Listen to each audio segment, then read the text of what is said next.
সুধীজন, এই জন্য জীব বিষয়ে আবদ্ধ কখন হয়, জীবের পতন কখন হয়? যখন ভগবানকে মন অর্পণ না করে বিষয়কে, ভোগকে, সংসারকেই মন দিয়ে বসে। দেখুন, মনেই মুক্তি, আবার মনেই বন্ধন। মনই আমাদের উপরে ওঠায়, আবার মনই আমাদের নিচে নামায়। সুখ দুঃখের মূল কারণ মন। উত্থান পতনের, বন্ধন মুক্তির মূল কারণ হলো মন। এই মনটাকে যদি ভগবানে দেওয়া যায়, ভজনে দেওয়া যায়, তবে জানবেন আমরা পার হতে পারবো। আমাদের জীবনের মূল লক্ষ্য, উদ্দেশ্য আমরা সফল করতে পারবো।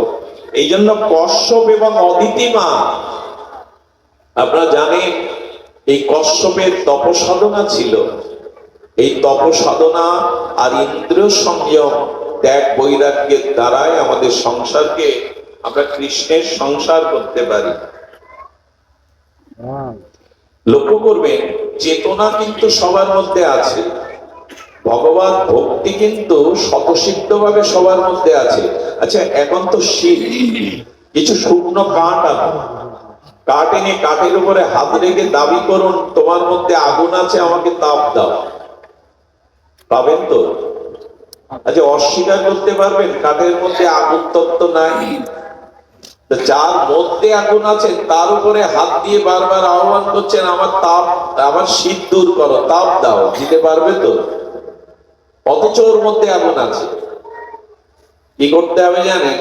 একটা জ্বলন্ত কাঠের উপরে এই কাঠটা দিয়ে দিতে হবে। তখন ওই জ্বলন্ত কাঠের সংস্পর্শে পদার্থ প্রাপ্ত হয়ে এই কাঠের ভেতরে যে অগ্নি, কুটস্থ অগ্নি, সেটা প্রকাশ হয়ে যাবে। ঠিক ও কথাই বলতে চেয়েছিলাম, আমাদের ভিতরে চেতনা আছে, বিবেক আছে, কিন্তু যার জেগে গেছে বিবেক, সেই সাধু সঙ্গ সংসারে না করলে আমার বিবেক জাগবে না, আমার চেতনা জাগবে না। এই দুয়ের সংস্পর্শ হতে হবে। যে কাঠটা জ্বলছে ওই কাঠের উপরে আরেকটি কাঠ তার সংস্পর্শে দিয়ে দিন, তাহলে এর কুটস্থ যে অগ্নি, সেটা ওর মধ্যে তখন প্রকাশ হবে। যার চেতনা জেগেছে, এই জন্য সংসারে প্রতিদিন একটু গীতা, ভাগবত, মাঝে মাঝে একটু ভাগবত আলোচনা, একটু সাধু সেবা, বৈষ্ণব সেবা, এগুলো গৃহীদের কর্তব্য। কারণ যার আগুন জ্বেলেছে, যার ত্যাগ বৈরাগ্য জ্বলেছে, তার সংস্পর্শে গেলে আমার ভেতরের চেতনাটা, এখানে আমরা কতজন এসেছি, এখন তো কই আমাদের মনে কোনো বিকার নেই, এখন তো আমাদের মনে কোনো হিংসা বিদ্বেষ কাজ করছে না। কারণ কি? আপনার ভেতরে এই চেতনাটা তো 4 ঘন্টা আগেও ছিল আপনার, এখন এটা জেগে উঠেছে কেন? ওই জ্বলন্ত কাঠের উপরে আর একটা কাঠ দিয়ে দেখুন, ওর ভেতরের আগুনটা তখনই প্রকাশ হবে। ঠিক তদুপরি সাধু সঙ্গে সংসার না হলে, ভজন না হলে আপনার সংসার, এই চেতনা জাগবে না। পাপ কার্য হতে, আমরা ভোগ হতে নিষ্কৃতি পাবো না, যদি কিনা আমরা আমাদের এই চেতনাকে না জাগাই। এই জন্য সাধু সঙ্গ আমাদের একান্ত দরকার। ঘরে সাধু প্রবেশের দুয়ার খুলে রাখবে, তবে এখন একটা যন্ত্রণাও আছে, সাধু চেনা খুব মুশকিল। একবার আমাদের গ্রামের পাশে এক গ্রামে এক সাধু এসছে, গেরুয়া পরা, রুদ্রাক্ষের মালা পরা, এসে বলছে তোর সংসারে খুব সমস্যা যাচ্ছে। আচ্ছা, কার না সংসারে সমস্যা যাচ্ছে? আমাকে একজন সাধু বলেছিল, আমি বললাম বাবা, আমরা কোথাও গেলে বিশেষ করে মেয়েরা মায়েরা হাত বাড়িয়ে দেয়, বাবা একটু হাত দেখুন তো। মেয়েদের মায়েদের একটু কৌতূহল বেশি। আমি বললাম বাবা, এরকম বলে, আমরা বলি আমি তো জ্যোতিষী না, আমি হাত দেখি না, কারো জানিও না। সেই বাবা পাঠের মধ্যে একটু রহস্য করে বলেছিলেন, তুমিও জ্যোতিষী হতে পারবে। চারটে বিষয় যদি তাকে বলো তো তুমি জ্যোতিষী হয়ে যাবে। কিরকম বলো? প্রথমে হাতটা নিয়ে একটু বড় বড় চোখ দিয়ে তাকাবে, যেন সব দেখতে পাচ্ছ। দ্বিতীয় বলবে যে আসলে তুমি সবাইকে ভালোবাসতে চাও, কিন্তু তোমাকে কেউ ভালোবাসে না, হেরে যাবে। ছোটবেলায় তুমি খুব ব্যথা পেয়েছিলে, ব্যথাটা এখনো তোমার মধ্যে আছে। ছোটবেলায় থাকা বড় বেলায় পড়ে যায়, ব্যথা ছোটবেলায় ছাড়া হয়? এরকম 2-4টে বলতে পারলেই আপনি জ্যোতিষী। তো সমস্যা হচ্ছে এই যে আমরা হস্তরেখার বিচার করে চলি, আসলে কর্মই আমাদের ভাগ্য বদলায়, হাতে রেখা না। আমরা যেমন কর্ম করি না, প্রারব্ধ রূপে তাই আসে। আর শোনো, প্রারব্ধ ভগবানও খণ্ডাতে পারে না। কর্মের যে প্রারব্ধ, ওটা ভগবান খণ্ডানো না, ভক্তকে ভুগিয়ে নেন। প্রারব্ধ শেষ না হলে ওই কারণে তোমাকে বারবার আসতে হবে। আমাদের প্রাতঃস্মরণীয় বন্দনীয় চরণ ছিল মুরারি মোহন দাস বাবাজি মহারাজ। উনি বলতেন, হাতে কোনো বস্তু দিয়ে তালি দিলে কি হয়, সেই বস্তুটা আর আগের মতো থাকে না, চ্যাপ্টা হয়ে যায়, অন্য রূপ নেয়। হাতে রেখার জন্য মাদুলি তাবিজ নিও না, হাততালি দিয়ে ভগবানের নাম করো, গ্রহ দোষ রেখাও বদলে যাবে। ভগবানের নাম করো, হাততালি রেখা বদলে যাবে। আচ্ছা, গ্রহ কটা? 9টি না, নবগ্রহ। বললে নবগ্রহের বেগ আপনার জীবনে প্রভাব ফেলবে না যদি আর একটা গ্রহ আপনার জীবনে আসে। সেই গ্রহের নাম হলো ভগবানের অনুগ্রহ। যদি ভগবানের অনুগ্রহ পেতে পারেন, তাহলে নবগ্রহ আর আপনার ক্ষতি করতে পারবে না। এই জন্য সংসারে অনাচার, পাপ কর্ম এগুলি ছেড়ে আসুন আমরা সংসারটাকে সদাচার সম্পন্ন ভজনযোগ্য মন্দির করে তুলি। গৃহটাই আমাদের মন্দির হয়ে যায়। আর স্বামী স্ত্রীর তপস্যা, সাধনা, বৈরাগ্যের দ্বারা মহাপুরুষের আদর্শ সচ্চরিত্রবান, বিবেকবান সন্তানের জন্ম হোক। আর এটা করতে চাইলেই সংসারে সাধু সঙ্গ একান্ত প্রয়োজন। তো সেই মালা, রুদ্রাক্ষের মালা নিয়ে এসে বলছে, তোর খুব সমস্যা যাচ্ছে, এক কাজ কর, একটা জল আন, আমি পড়ে দিচ্ছি, এই জল সবাই পান কর, তোদের সব সেরে যাবে। জলের মধ্যে যা দেওয়াত্তা দিয়েছে, চরণামৃত পান করায় সবাই অজ্ঞান করে, সোনা দানা যা কিছু। এই সব শুনলে আর সাধু ঘরে ঢুকতে দেবে? এও এক জ্বালা। সাধু আনতে হয় বটে, কিন্তু সাধু সব ভেজাল হয়েছে, তো সাধুতে ভেজাল হবে না? ভেজাল তো সবখানে।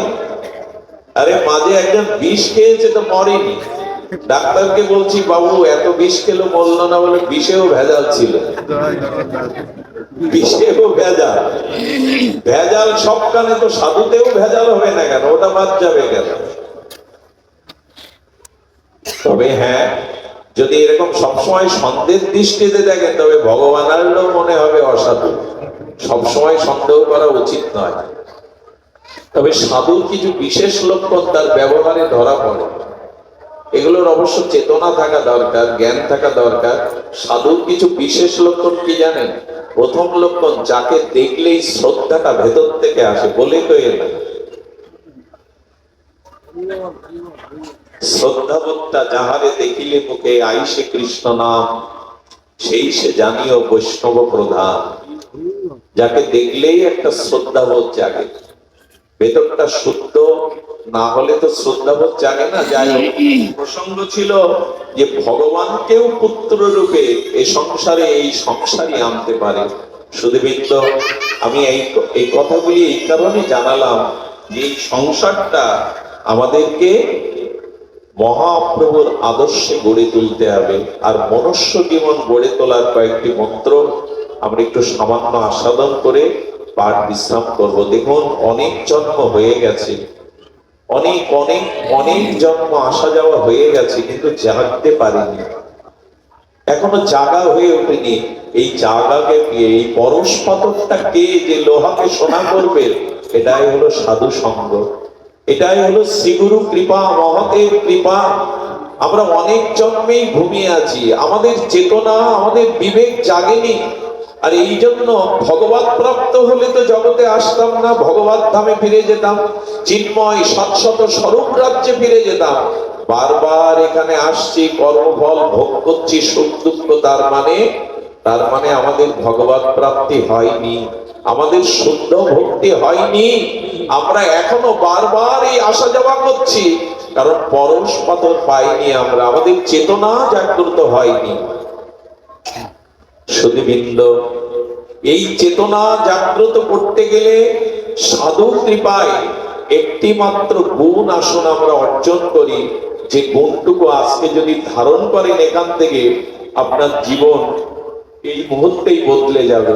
কাল থেকে একটা নতুন জীবন পাবেন। আর এই জন্য তো ভাগবত, এই জন্য তো হরি কথা শ্রবণ, এই জন্য তো মহৎ সঙ্গের সংস্পর্শে আসা। সাধু সঙ্গে কাকে বলে জানো? অনেক ব্যাখ্যা আছে, সেই ব্যাখ্যা বাদ দিয়ে ছোট্ট একটা সূত্র বলি। যে মানুষটা আপনি এখানে এসেছিলেন হরি কথা সাধু সঙ্গের পরে ফিরে যাওয়ার সময় যদি অন্য মানুষ হয়ে ফিরে যান, এর নাম সাধু সঙ্গ। যে মানুষটা আপনি এখানে এসেছিলেন ভাবনা চিন্তা সংস্কারে যদি নূতন কোন চেতনা নূতন কোন সংস্কার নিয়ে এখান থেকে যান, তবেই আপনি সাধু সঙ্গ করলেন। যে স্বভাবে এসেছিলেন সেই স্বভাবে চলে গেলেন, এই 2 ঘন্টা কি করলেন এখানে? এই জন্য যে ভাবে যে স্বভাবে এসেছিলেন, যাওয়ার সময় নতুন একটা চেতনা নতুন একটা সৎচিন্তা নিয়ে এখানে যাওয়ার নামই হলো সাধু সঙ্গ। সেটা নিয়ে যাই তো আমরা, সেটা কি আমরা নিয়ে যাই? এক মাতালকে তার স্ত্রী ঠেলে পাঠিয়েছে 7 দিন ভাগবত গ্রামে, আর তুমি যাও না, ঠেলে ঠেলে পাঠিয়েছে। মাতাল গিয়ে ভাগবতে বসেছে, সাধু দরবার বলেছে সাধু সঙ্গে এলে কিছু রেখে যেতে হয় আর কিছু নিয়ে যেতে হয়। মানে কুস্বভাব কিছু রেখে যেতে হয়। ধূমপান করি, আজকে বললাম এটা আর করবো না, একটা ভালো স্বভাব নিয়ে যেতে হয়। মাতাল কি আর অত কিছু বোঝে? পাঠ শেষে সাধু বলছে সাধু সঙ্গ করলেন, হরিকথা শ্রবণ কীর্তন করলেন, কিছু রেখে যাবেন এখানে আর কিছু নিয়ে যাবেন। ও বলছে রেখে যাব কি, নিয়ে যাব কি? ওর মাথায় আসছে না। পিছাতে পেছাতে যেখানে সবাই জুতো রাখে না, ওইখানে এসে বলছে হ্যাঁ এইবার পেয়েছি। পুরোনোটা রেখে যায় আর নতুনটাই নিয়ে যায়। ওনার কথা তো রাখতে হবে, কিছু রেখে যেতে হবে, কিছু নিয়ে যেতে হবে। এইরকম যদি আমি বুঝি তো আমার দুর্দশা বুঝবে কি করে? এখানে ভালো কিছু নিয়ে যেতে, একটা উপদেশ আপনার বিবেক জাগিয়ে দিতে পারে। একটা উপদেশ যদি আপনি ধারণ করেন, কাল থেকে আপনার জীবন বদলে যাবে। আর সেই উপদেশটাই এখন আমরা একটু আলোচনা করব মহাপ্রভুর বাণীতে। খুব অপূর্ব কথা বলি, যদি ধৈর্য থাকে আপনারা একটু শ্রবণ করুন। গীতায় সাধুর লক্ষণ বলেছেন ভগবান। ভগবান বলছে স্বমে প্রিয়, আমার সব থেকে প্রিয় কে জানো? সর্বভূত হিতে রতা। আহা, ভগবান বলছেন আমার সব থেকে প্রিয় ভক্তকে সর্বভূত হিতে রতা, যে সকল জীবের হিত বা কল্যাণ কামনা করে, সেই আমার প্রিয় ভক্ত। আর মহাপ্রভু কি বলেছেন? ভারত ভূমিতে মনুষ্য জন্ম হইল যার, জন্ম সার্থক করি কর পর উপকার।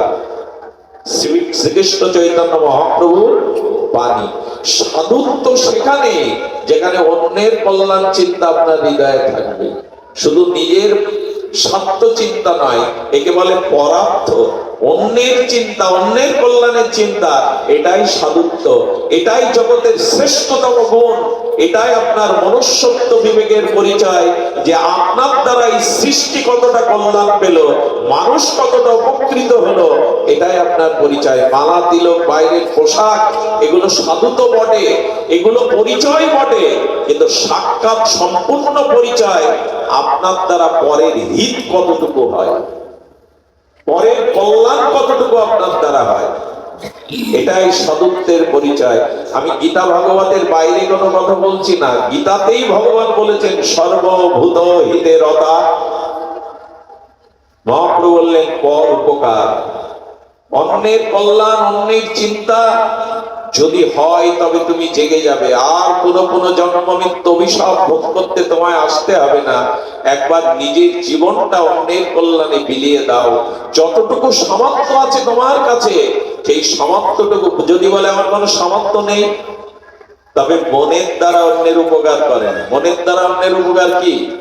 মা ঘুমাচ্ছে, অনেকেই চোখ বুঝে ঘুমাচ্ছেন, ঘুমায় না মা, সামনে ঘুমালে কষ্ট হয়, ধ্যান দাও।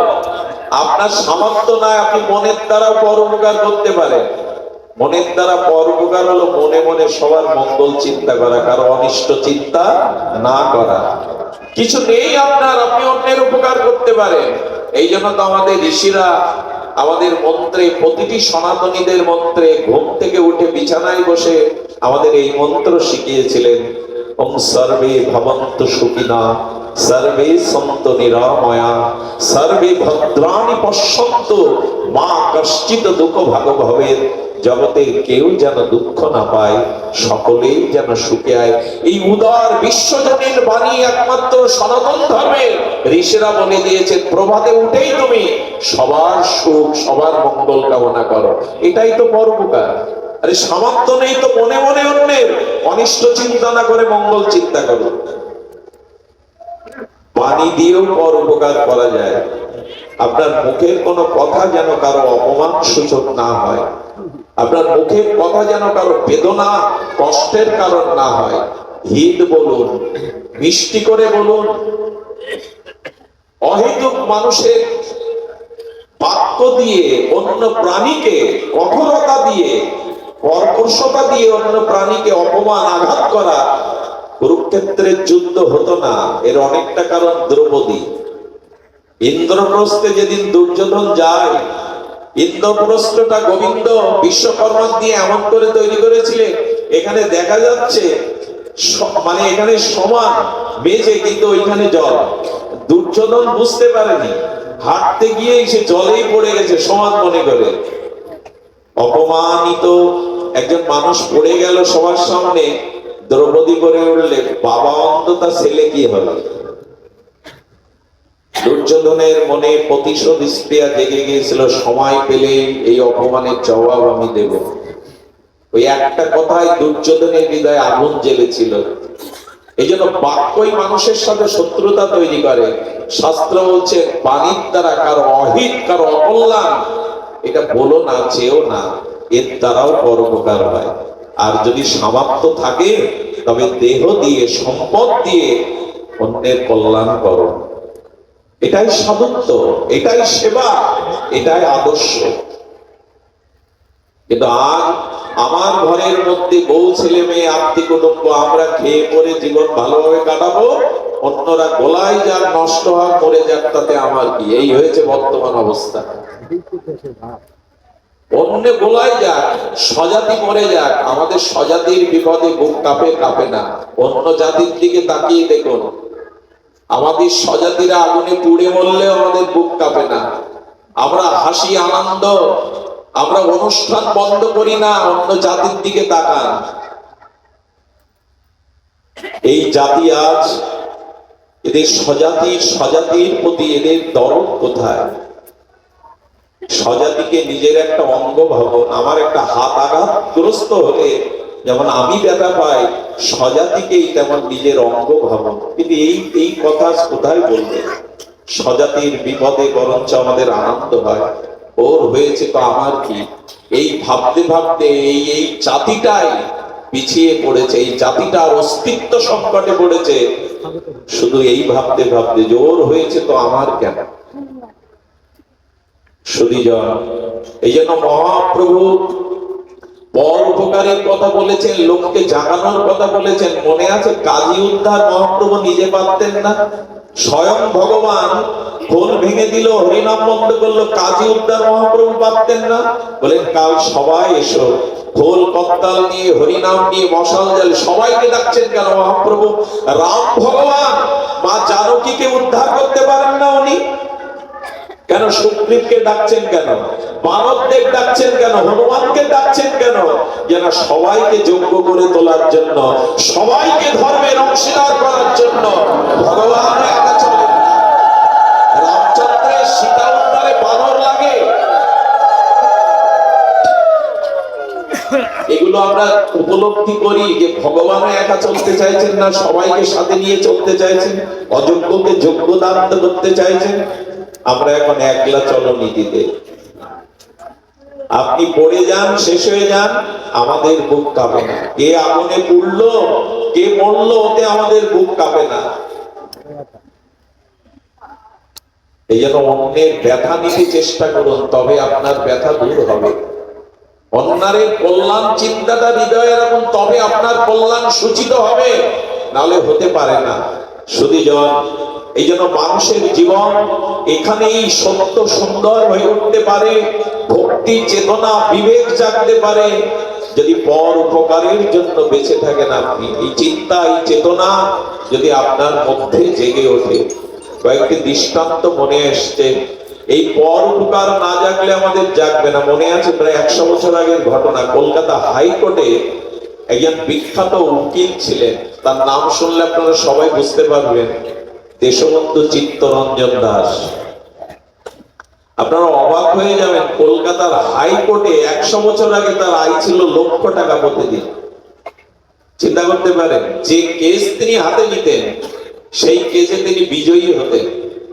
ইনারই রাজনৈতিক আদর্শের শীর্ষ হলেন নেতাজি সুভাষচন্দ্র বসু। আমাদের দেশবন্ধু চিত্তরঞ্জন দাস এমন বাঘা উকিল ছিলেন, মামলা হাতে নিতেন তো উনি জিতে যেতেন।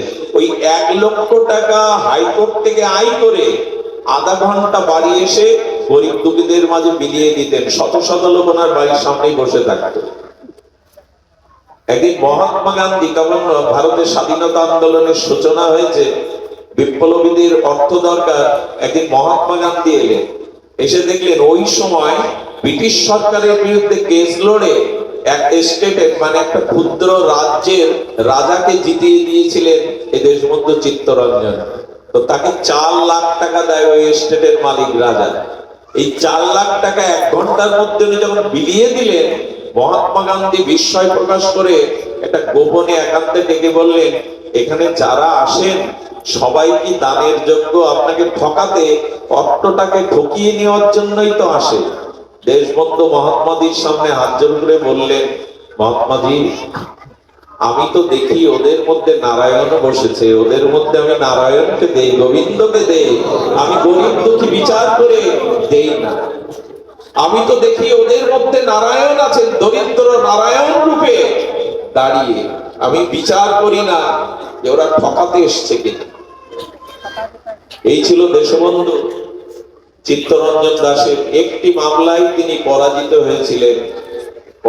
হয়েছিলেন যে তার কথা শোনেনি ক্ষুদিরাম বসু।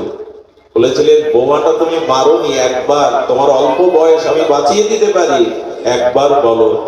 আর এই ঋষি কল্প দেশবন্ধু রত্ন দেখেছিলেন, ক্ষুদিরাম বলেছিলেন, না, আমি দেশমাতার জন্য প্রাণ দিতে এসেছি, মিথ্যার আশ্রয় নিতে নেই। হাসি মুখে আমি ফাঁসির দড়ি পড়বো, কিন্তু মিথ্যা বলতে পারবো না, কারণ গীতা আমাকে শিখিয়েছে আমার মৃত্যু নেই,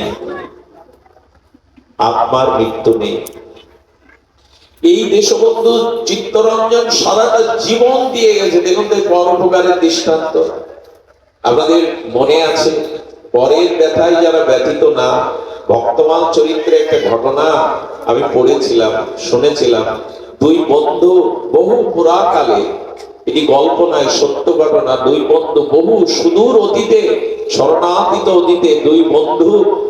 এই বন্ধু একে অপরের, এত ভালো বন্ধু পাওয়া যায় না, সব স্বার্থ নিয়েই আমাদের সামনে দাঁড়ায়। তো 2 বন্ধুর পারস্পরিক সম্প্রীতি, আত্মত্যাগ অনেক গভীরে। এক বন্ধু মিথ্যা মামলায় তাকে প্রাণদণ্ড দেওয়া হয়, 1 মাস পরে ফাঁসি। আর এই বন্ধু ভগবানের কাছে রাত দিন কাঁদে। কাঁদতে কাঁদতে ওই বন্ধু সাক্ষাৎ করতে গেলে তখন রাজাকেই বলেছিল, আমার স্ত্রীকে আমি একবার দুটো কথা বলতে চাই, তাকে এখানে আনা সম্ভব নয়, তখন গাড়ি ঘোড়া নেই, একবার আমাকে যেতে দিতে হবে। তখন বলল, তোমার জন্য যদি কোনো ব্যক্তি এখানে জামিন থাকে, অর্থাৎ বন্দী থাকে, আমরা তোমাকে 10 দিনের জন্য মুক্তি দিতে পারি। ওই বন্ধুই তখন সুযোগ খুঁজে বললেন, আমি ওর জন্য জামিন আছি। উনি কারারুদ্ধ হয়ে ওকে পাঠিয়ে দিলেন। গ্রামের পথে যেতে তার 2-3 দিন সময় লেগে গেল, আসতেও 3 দিন, 10 দিন বাদে ফাঁসি। মনে মনে ভাবছে এই বন্ধুটি, ও যেন না আসে। বন্ধুত্বের আত্মত্যাগে বলছেন যে ওর জন্য জীবন উৎসর্গ করাই আমার ধর্ম, ও যেন না আসে। ফাঁসির 1 ঘন্টা আগে যখন প্রস্তুতি নেওয়া হচ্ছে, দৌড়াতে দৌড়াতে এসে চরণে পড়েছে, ওকে নয়, আসামি তো আমি, আমাকে ফাঁসি দিন। ও বলছে, না, আমাকে দিন। এই 2 জন যখন এমন বলছে, তখনই দূর থেকে রাজা দাঁড়িয়ে দেখে বলছে, কেন এমন করছো? কে তোমরা? ফাঁসির জন্য প্রতিযোগিতা করছো, কাকে ফাঁসি দিতে হবে? পূর্ব পরিচয় বলল দুইজন বন্ধু। ওদের আত্মত্যাগ থেকে রাজার বিবেক ফিরে গেল। বললেন, ফাঁসি তোমাদের প্রয়োজন নেই, প্রয়োজন আমাকে তোমাদের বন্ধু করে নাও। আজ থেকে তোমাদের মতো নিঃস্বার্থ মানুষের বন্ধু করে নাও। জানেন প্রকৃত সজ্জন কে? যে অন্যের দুঃখ কষ্ট যন্ত্রণা নিজে বহন করতে পারে। এর দৃষ্টান্ত শুনুন। আমাদের এই যে গোরক্ষপুর গীতা প্রেস, এই গীতা প্রেসের হনুমান প্রসাদ পোদ্দার যে মহাপুরুষ ছিলেন, ইনি এই গীতা প্রেস থেকে এখন সব গ্রন্থগুলো খুব সুলভ ভাবে দেয়া হয়, সারা জগতে প্রচার হচ্ছে এই সনাতনী গ্রন্থগুলো। ওখানে রাধা বাবা ছিলেন, ওনাকে ভাইজি বলা হতো। ভাইজি অসুখে ভুগছেন, অসুখে ভুগতে ভুগতে রাধা বাবা ছিলেন ওনার সহ ভজনশীল বান্ধব। রাধা বাবা গোবিন্দের সামনে 3 মাস ধরে কান্নাকাটি করছে, ওনার অসুখ আমায় দিন, ওনার অসুখ আমায় দিন, আপনি ভাইজিকে শুদ্ধ করে দিন, ভাইজির দ্বারা জগতে অনেক প্রচার হচ্ছে, অনেক কল্যাণ হচ্ছে, ওনার অসুখটা আমায় দিন। একদিন ভগবানই প্রকট হয়ে গেলেন। আরে গোবিন্দ রাধা বাবা সবসময় নামে থাকতেন। বলে, রাধা বাবা তুমি ওর অসুখ নেবে কি? তোমার অসুখটাই ও নিয়েছে। অবাক হয়ে গেলেন, ঠাকুর আমার অসুখটা উনি নিয়েছেন? ভাইজির চরণে গিয়ে পড়লেন, ভাইজি আপনি আমার অসুখ নিয়ে ভুগছেন। রাধা বাবা তুমি সবসময় নামে রত থাকো, তোমার নামেই জগতের কল্যাণ হচ্ছে। বলে, বাবা এটা নয়, রোগ কেন তুমি নিয়েছো, আমায় দাও। এই হলো প্রকৃত সাধুর পরিচয়। রামকৃষ্ণ পরমহংসের গলায় ক্ষতরোগ হয়, ক্যান্সার হয়, রোগ সারে না, রোগ সরে। অন্য কারো রোগকেই উনি ধারণ করেছিলেন। আপনারা জানেন গিরিশ ঘোষ তিনি ভালো সাহিত্যিক ছিলেন, কিন্তু মদও খেতেন। আর গিরিশ বলেছিল, ঠাকুর সাধন ভজন আমার নেই, মাতাল হয়ে টলি সাহিত্য রচনা করি। ঠাকুর বলেছিল, এক বেলা আমায় ডাকতে পারবি না? বললো, মাদে রাত জাগি, মাতালে মত্ত হয়ে থাকি, ডাকবো তোমায় কখন? বলে, দে তোর সব বকলমা দিয়ে আমায় দিয়ে দে। রোগ কি সাধুর হয়? সাধু রোগ নেয়। এই জন্য কোন সাধুগুরুর চরণে গিয়ে বলবেন না আমার ব্যাধি নাও, দিতে নেই, এরকম বলতেও নেই। কোন মহাপুরুষের কৃপা হলে সেই করুণা করে তিনি নিতে। বড় বড় আচার্যদের রোগ হয় কেন জানেন? ওই যারা চরণে পড়ে কান্নাকাটি করে, অনেক সময় তিনি তার ব্যথাটাকে নিয়ে নেন। এই জন্য যিনি নিতে পারেন তিনিই তো ব্যথার ব্যাধি। এই পর উপকার বলতে কি? লোককে দুটো কাপড়, জামা, টাকা এইগুলি এক মুঠো অন্ন দেওয়া না, যাতে তার কল্যাণ হয়, যাতে তার ব্যথা দূর হয়, মানুষরা যাতে শান্তি পায়, ভগবানের পথে অগ্রগতিতে এগিয়ে যেতে পারে। এই প্রেরণা দানের নামই হলো কল্যাণ। ভাগবতের একটা দৃষ্টান্ত মনে পড়ছে, সময় আছে আপনাদের হাতে? আমার তো ফিরে যেতে ভোর হয়ে যাবে, তখন সময় বোধ করছি। শুনুন, ভাগবতে রন্তি দেবজির উপাখ্যান আছে। কি নাম বললাম? রন্তি দেবজি।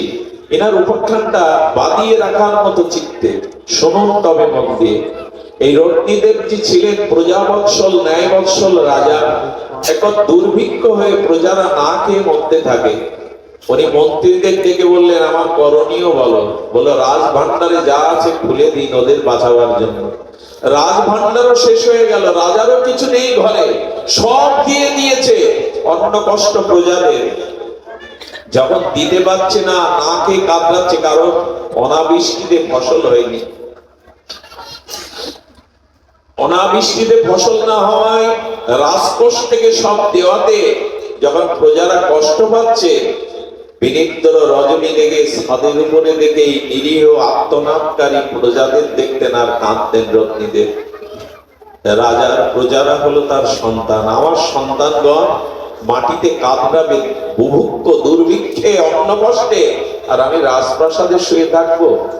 ভোরবেলা রানীকে না বলে একটা কাপড় পরে জঙ্গলে চলে যে ওদের ব্যথাটা আমি ভাগ নেব। ওদের ব্যথা দূর করতে না পারলেও আমি ওদের ব্যথায় ব্যথিত হয়ে আমি না খেয়ে দিয়ে পড়ে থাকবো জঙ্গলে। রানী বলছেন, কোথায় যাচ্ছেন? একটা কাপড় নিয়ে। বলে, রানী, রাজার সন্তান হলো প্রজারা, প্রজারা যদি এই কষ্ট পায়, আমি ওদের ব্যথা ব্যথিত হয়ে আমি জঙ্গলে চলেছি। রানী বললেন, সারাটি জীবন একসাথে আর এই সুখ দুঃখ ভাগ করেছি, তবে আমাকেও নিন সাথে। ওরাও তো আমার সন্তান। ওনার যুবরাজ পুত্র বলছে, বাবা মা তোমাদের কথা আমরাও শুনেছি, আমার বধূ এবং আমি তোমাদের সাথে যেতে চাই।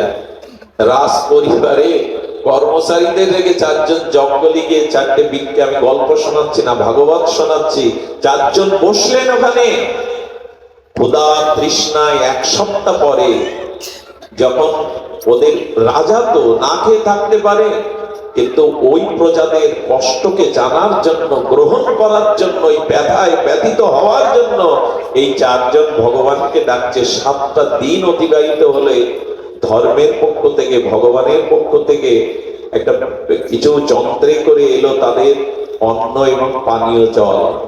সেই অন্নটা রাজা, এই দেখুন নীতি কাকে বলে, 4 ভাগ করলেন। পুত্রের জন্য, পুত্রবধূর জন্য, সহধর্মিনীর জন্য, নিজের জন্য। 4 ভাগ করার পরে যখন পেতে যাবে, এক ব্রাহ্মণ জঙ্গল থেকে এসে বলছেন, আমি অনেক দিন অন্ন পাইনি, বড় বুভুক্ষ। নিজের ভাগটা দিয়ে দিলেন, স্ত্রীর ভাগটা দিয়ে দিলেন, পুত্রের ভাগ দিয়ে বৌমার ভাগটা রাখলেন। উনি পরিতৃপ্ত হয়ে আশীর্বাদ করে চলে গেলেন। হঠাৎ এক চন্ডাল এলো, গায়ে ভালো পোশাক নেই। চন্ডাল বলল, আমি বুভুক্ষ, আমি খাইনি কিছু, আপনাদের তো রয়েছে। ওই যে 1 ভাগ ছিল, ওই 1 ভাগ যখন আবার 4 ভাগ করেছে, চন্ডাল এসে উপস্থিত। চন্ডালকে সেই 1 ভাগ দিয়ে দিল। আহা, এমনি এমনি জগতে ভগবানের কৃপা লাভ হয়। আপনি বাজলে বাপের নাম, এই মন্ত্রই শিখেছি আমরা। এই মন্ত্র যে কোথা থেকে আমরা শিখেছি তা জানি না। অন্যকে না বাঁচালে আপনি বাঁচতে পারবেন না। অন্যের কল্যাণ না করলে আপনার কল্যাণ কোনোদিনই হবে না। সব বাণী আমাদের শাস্ত্রের নয়। সুধীজন, অপরের জন্য জীবন বিতরণ করাই তো আমাদের ধর্মের শিক্ষা। দধিচি মুনি নিজের হাড় দিয়ে দেবতাদের কল্যাণ, এসবগুলো এখন আমাদের গল্পে রূপান্তরিত হয়েছে। বাস্তব জীবনে আমাদের প্রতিফলন কই, চরিত্রায়ন কই? যখন চন্ডালকে দিয়ে দিল, ওই জলটাই 4 ভাগ করেছে। যেই জলটা 4 ভাগ করে পেতে যাবে, একটা বুভুক্ষ কুকুর এসে লালা ফেলছে। আর এই চন্ডাল বলছে, আমার কুকুর। ও জলের অভাবে ওই দেখুন কিভাবে জিহ্বা মেলে সেই জলটাও দিয়ে দিল। এই যখন অবস্থা, ভগবান প্রকট হয়ে গেলেন। রাজা, প্রজাদের ব্যথায় বেদনায়, অতিথি সংস্কারে তোমার এই ত্যাগ, আমি তোমায় বর দিতে এসেছি। প্রথমে চাইলেন, হে প্রভু, ফসল দিয়ে প্রজাদের তুমি অভাব দূর করো, অন্ন কষ্ট দূর করো। আমাকে কিছু দিতে হবে না প্রভু, তোমার চরণ যারা পায় তাদের আর পাওয়ার কিছু বাকি থাকে প্রভু। তোমার চরণ পেয়েছি, তবে বর চাও। আমি কাউকে দেখা দিলে আমি তাকে কিছু দিতে চাই। কি বর চেয়েছিলেন জানেন? আহা প্রভু, আমার এই প্রজাদের, এদেরকে তুমি বৈকুণ্ঠবাসী করো। নরকে যারা আছে তাদের উদ্ধার করে তোমার চরণে নাও, আর ওদের যন্ত্রণা নরক ভোগটা তুমি আমায় দাও। এই উদারতাটাই ধর্ম। নিজের জন্য বাঁচবেন না, অন্যের কল্যাণ। আচ্ছা দেখবেন, মায়ের বুকের দুধটা কি মায়ের জন্য না সন্তানের জন্য? এটা কথা বলুন। সন্তানের জন্য। গাছের ফলটা কি বৃক্ষের জন্য? নদীর জল কি নদীর জন্য? গাভীর পাটের দুগ্ধটা কি গাভীর জন্য না বৎসের জন্য? বাতাসটা ভগবানের জন্য নয়, আকাশটাও ভগবানের জন্য নয়, চন্দ্র সূর্যও ভগবানের জন্য নয়, সব অপরের জন্য। আমরাই কেবল নিজের জন্য, অন্যের জন্য হতে পারলাম না। এই পৃথিবীতে সব বস্তুই দেখবে অন্যের জন্য। বিদ্যুতের বিল না দিলে পল্লী বিদ্যুৎ লাইন কেটে দিয়ে যায়। সূর্য লাইন কেটেছে তো কোনোদিন যে তুমি আমাকে, তুমি আমার বিল দাওনি বলে সূর্য আলো দেওয়া বন্ধ করেছে, বাতাস অক্সিজেন বন্ধ করেছে? করেনি গো। জগতে সব ঈশ্বরের সৃষ্টি বস্তু। অন্যের মাটিতে একটা বীজ বুনলে আজও 1000টা বীজের ফসল ফিরিয়ে দেয়। সবাই তো দেওয়ার জন্য, শুধু আমরাই বুঝলাম না যে আমার জীবনটা অন্যের কল্যাণের জন্য। এটা যদি বুঝতাম, মানব সভ্যতা যেখানে আজকে এই যে পৃথিবীতে যুদ্ধ, মারণাস্ত্র, ধ্বংস, এর একটাই কারণ, আমি ভালো থাকবো তুমি শেষ হও, আমার সত্যই পূরণ হোক তুমি শেষ হও। এটাই আজ বিশ্বকে দাঁড় করিয়েছে ধ্বংসের সম্মুখে। এই জন্য পরার্থের জীবন, এই জীবনই ভগবত জীবন। শুধু পরার্থ মানুষের জন্য বলে যাননি, স্বয়ং শ্রীকৃষ্ণ চৈতন্য মহাপ্রভুর একটা বাণী শুনুন। আজ ভগবান এসেছে, রাধা কৃষ্ণ মিলিত তনু, কিন্তু চৈতন্য মহাপ্রভুর ঘরে বিষ্ণুপ্রিয়ার মতো বধূ, সচিমার মতো মা, জগৎ পূজ্য, আর মহাপ্রভু হলেন দিগ্বিজয়ী পরাস্ত পণ্ডিত, নবদ্বীপের গর্ব, সমগ্র ভারতের পণ্ডিত শিরোমণি মহাপ্রভু, যিনি রাধা কৃষ্ণ মিলিত তনু, তিনি রাতের অন্ধকারে কাঁদছেন। এই দেখুন, আমি বলতে পারেন আমাদের জ্বালামালা, রোগ ব্যাধি, অশান্তি আছে, আমরা কাঁদতে পারি, ভগবান কাঁদবে কেন? যার গৃহে বিষ্ণুপ্রিয়ার মতো বধূ, যার মা সচিমা, যিনি জগৎ পূজ্য নিময় পণ্ডিত, তিনি ঘুম ছেড়ে রাতের অন্ধকারে সুরধ্বনির তীরে কাঁদবেন কেন? এই প্রশ্নের উত্তর কি আমাদের কাছে? আজ আনন্দের ঠাকুর ভগবান কাঁদছেন জগতে, তার তো স্ত্রী পুত্র সংসারের জ্বালা, রোগ ব্যাধি নাই, তবে কাঁদছেন কেন? তার উত্তর কবিরাজ কৃষ্ণ গোস্বামী দিয়েছেন, জীবের লাগিয়া কাঁদে প্রভু উচ্চেশ্বরে। এই লাইনটা পড়লেই মনে হয় আজ থেকে মাত্র 500 বছর কিছু পূর্বে স্বয়ং ভগবান এই মাটিতে দাঁড়িয়ে বিষ্ণুপ্রিয়ার শোকসজ্জা ছেড়ে রাতের গভীর আধারে সুরধরির তীরে আর চোখের জলে জীবের লাগিয়া কাঁদে প্রভু উচ্চেশ্বরে। কার জন্য কাঁদছেন? আচ্ছা, ওখানে যদি বলতো ভক্তের লাগিয়া কাঁদে প্রভু উচ্চেশ্বরে, ভক্তের জন্য ভগবান কাঁদতে পারে, কিন্তু শব্দটা দিয়েছেন জীবের লাগিয়া কাঁদে প্রভু উচ্চেশ্বরে। আপনার জন্য ভগবান কাঁদছেন। একবার ভেবে দেখেছেন আমাদের প্রেমের ঠাকুর, আমাদের প্রেমের দেবতা, তিনি কাঁদছেন আমার জন্য। ফুপিয়ে ফুপিয়ে কাঁদছেন, একদিন না, দুদিন না। আমরা যখন চৈতন্য মহাপ্রভুর বিগ্রহ দেখবেন মহাপ্রভুর মুখে হাসির কোনো চিহ্ন নেই, কারণ কাঁদাতে এসেছিলেন, নিজে কেঁদে অন্যকে কাঁদাতে এসেছিলেন। আজ তিনি সন্ন্যাস কেমন নিবেন? বধূ বিষ্ণুপ্রিয়াকে পরিত্যাগ করে, কেশ ও পক্ষধারী গর্ভধারিণী মাকে ত্যাগ করে, নবদ্বীপের মতো ধাম ও শিরোমণি বৃন্দাবন আর নবদ্বীপের পার্থক্য নাই। নবদ্বীপ ধাম ও বৃন্দাবন ধাম অভিন্ন, বরঞ্চ নবদ্বীপ ধামের কৃপা না হলে ব্রজের কৃপা হবে না। ধাম শিরোমণি নবদ্বীপ, সেই নবদ্বীপের ধামের প্রভু আজ কাঁদছেন। বিষ্ণুপ্রিয়া দেখে প্রভু ঘরে নাই। বিষ্ণুপ্রিয়া গভীর নিশীতে দুপা বাড়িয়ে বাইরে এলেন সাহস ভর করে, দেখছেন সুরধনী গঙ্গার তীরে এ যেন ফুকিয়ে ফুকিয়ে কাঁদছে। বিষ্ণুপ্রিয়া এগিয়ে গিয়ে দেখলেন প্রভু কাঁদছেন। সেই বিষ্ণুপ্রিয়া ফুপিয়ে ফুপিয়ে কাঁদছেন। শুনুন, মহাপ্রভুর চরণে মাথা রেখে প্রিয়াজি বলছেন, কেন কাঁদো? এত কেন কাঁদো? কি তোমার দুঃখ আমায় বলো। কি বলেছিলেন জানেন? দুটো হাত প্রসারী বিষ্ণুপ্রিয়াকে ধরে বলেছিলেন, প্রিয়া, কলির জীবকে প্রেম দিতে, নাম দিতে এসেছিলাম, কই কেউ তো জাগলো না, কেউ তো প্রেম নিল না। তাই জীবের ব্যথায় ব্যথিত হয়ে আজ ভগবান কাঁদছেন, আজ রাধা কৃষ্ণ মিলিত তনু গৌর কাঁদছেন। নিশীত রজনীতে, বিনিদ্র রজনী জেগে বিষ্ণুপ্রিয়া দেবী কি বলেছিলেন জানেন? আহা, এ বড় আমাদের কাছে হৃদয়ের কথা।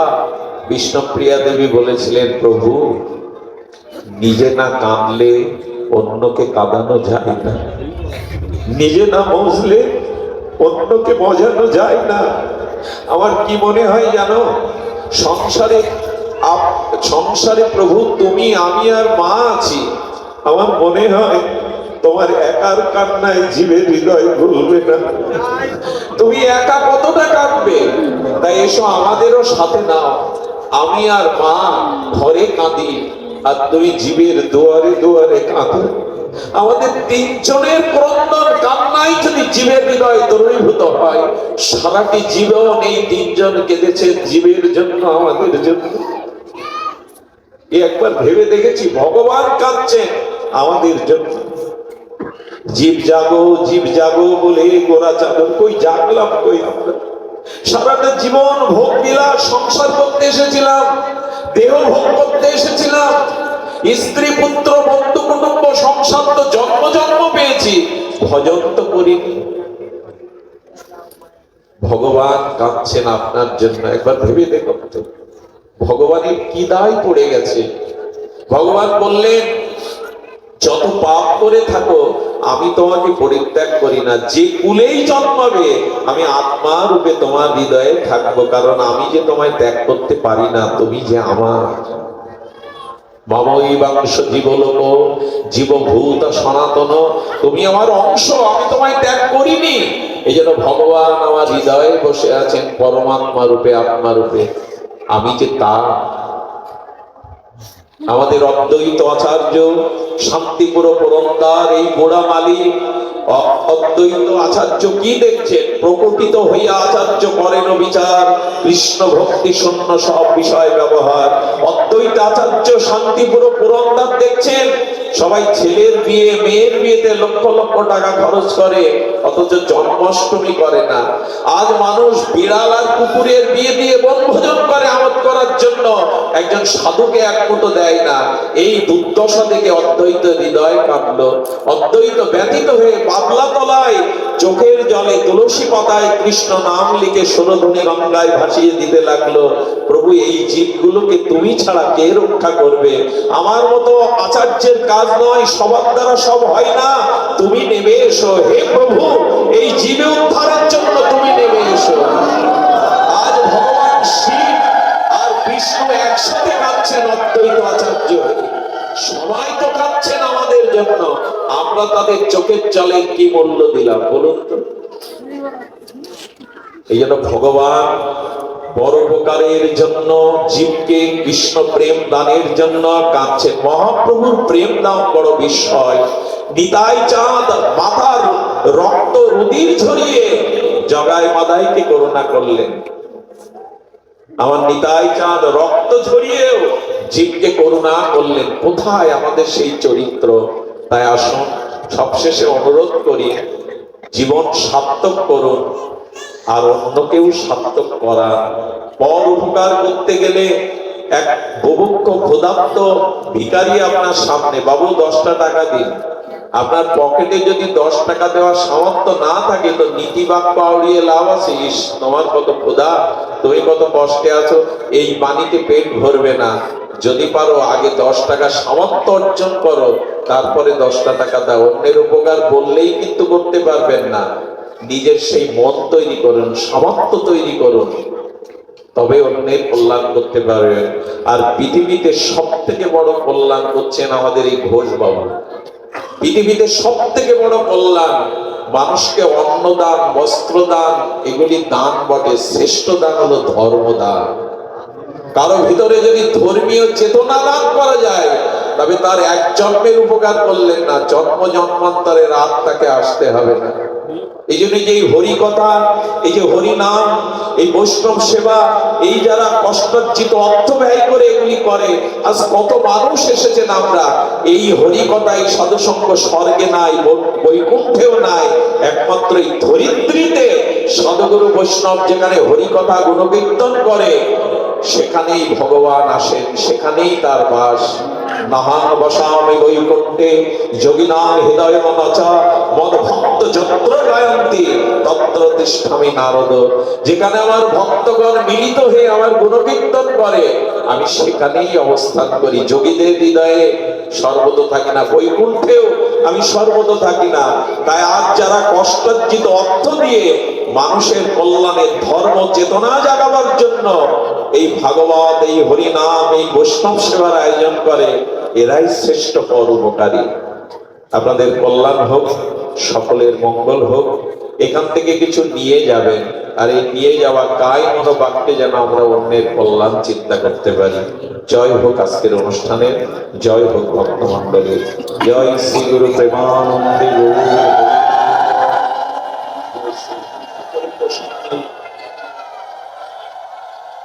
আগামী 31শে ডিসেম্বর 15ই পৌষ রোজ বুধবার অন্তরিত ভগবান পাঠ আছে।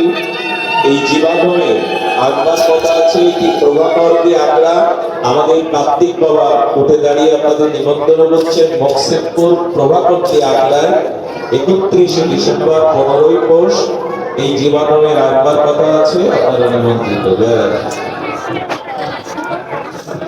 দোসরা জানুয়ারি 17ই পৌষ আমাদের শ্রীধাম অঙ্গনে আমাদের বন্ধু সুন্দর হরিপুরুষের লীলাস্থলী আমাদের ফরিদপুর শ্রী অঙ্গন ধামে ভাগবত পাঠ আছে রাত্রি 8টায়।